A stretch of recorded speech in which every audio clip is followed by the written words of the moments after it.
What's up YouTube? It's your boy Manny Cash here again with another awesome video. And in this video we're gonna talk about 5 things that you shouldn't say when talking to people over the phone. Let's get it.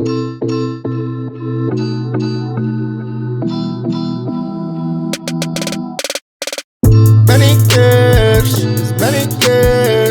poppin' fans, you know you got them sticks. Many gifts, poppin' fans, you know you got them. Awesome guys, now that we're back, I do want to start again with gratitude. Thank you again for all of you guys that have been watching my videos. Thank you for you guys that are part of the channel, that are subscribed to the channel. And if you haven't done so, I encourage you to go ahead and subscribe and like this video. That way it can help the algorithm and it can help me, you know, bring more content like this to you guys, and of course grow the channel. Go ahead and subscribe one more time. Thank you again, I appreciate it. With that being said, let's start with number 1. Don't tell the homeowner that you are a wholesaler. Period. You are a real estate investor. Period. Do not tell the homeowner you are a wholesaler. I have heard and I've seen and I know a lot of wholesalers out there that tell the homeowner, yeah, I'm a wholesaler, I'm gonna wholesale your property. Just don't say that, because that just sounds, it sounds wishy-washy, right? It sounds easy, like, what do you mean you're a wholesaler? So just don't say that, all right? Now, number 2, make sure you don't give warranties and you don't give promises. What do I mean by this?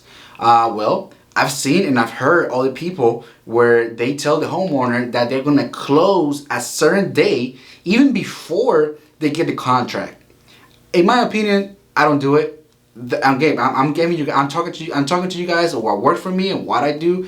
I don't say that, because what if title is not clear? What if I don't find a buyer? What if, you know, the property needs more work than what I thought? If it's a virtual deal, right? So don't commit to a price. Don't commit to a closing date, and don't give promises on what date you're gonna close.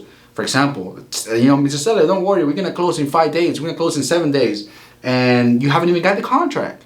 So just, hey, Mr. Seller, usually takes anywhere from 25, 35 days. It can be a little longer or it can be faster. Just give yourself some wiggle room in there. All right, guys? Just now, number 3 here is do not say the word contract.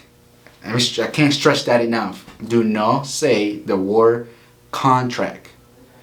Instead, say the word agreement. Simple. Mr. Seller, also, now that we have both agreed to a price, $100,000, what I'm gonna do is the next step is I'm gonna send you a purchasing agreement to your email. That way we can get the process started with the title company. You see how sweet and professional that sounds? Because the word contract, I don't like being a contract. I'm gonna be honest with you. I don't like contracts. I hate contracts. I hate when I go to work out at LA Fitness or whoever it is, and I have to sign a contract for a year. Like, I just don't like it, right? So if I don't like it, I'm sure a lot of people out here in the state, they don't like it, because contracts can get tricky. So just agreement, right? It's an agreement. It's a mutual agreement between yourself and myself, right? Now, number 4, it's do not give legal advices. What do I mean by this, Manny? Well, what I mean by this is if you don't know something, don't make it up. Simple as that. One thing that Charles says here in the office, don't make shit up, right? Don't lie. Don't make stuff up. Don't give the homeowner legal advices. Even when it comes to, for example, probate, right? If you don't know what probate is and how it works, don't start getting into those subjects if you don't know how to swim out of it, right? For example, Affidavit of Worship. If you don't know how Affidavit of Worship works, don't talk about Affidavit of Worship. Now, if you want to learn what affidavit is and how it works, I encourage you to watch this video that I'm going to leave here on top. It's a video that I did that I talk about what is an affidavit of worship, how to fill it out, and why do we need it. So make sure you watch that video if you haven't done so, all right? Now, last but not least, number 5. Guys, do not put all your cards on the table at once. Do not give the homeowner your best offer, even before you knowing that they will consider it. If you don't know the homeowner will consider even working with you, why would you give them your best offer? You have to, you know, test the water, fill them out. Are they serious in doing this? Are they committed? Are they committed at working with you?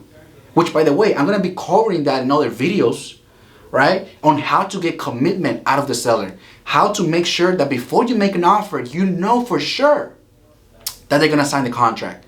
Guys, this is it for this video. One more time, this is my experience. This is what worked for me. This is what I have experienced one more time in my 3 years career doing this on acquisition, closing deals over the phone in multiple states, multiple cities, doing virtual 20, 30 deals a month, virtually running VAs, running team.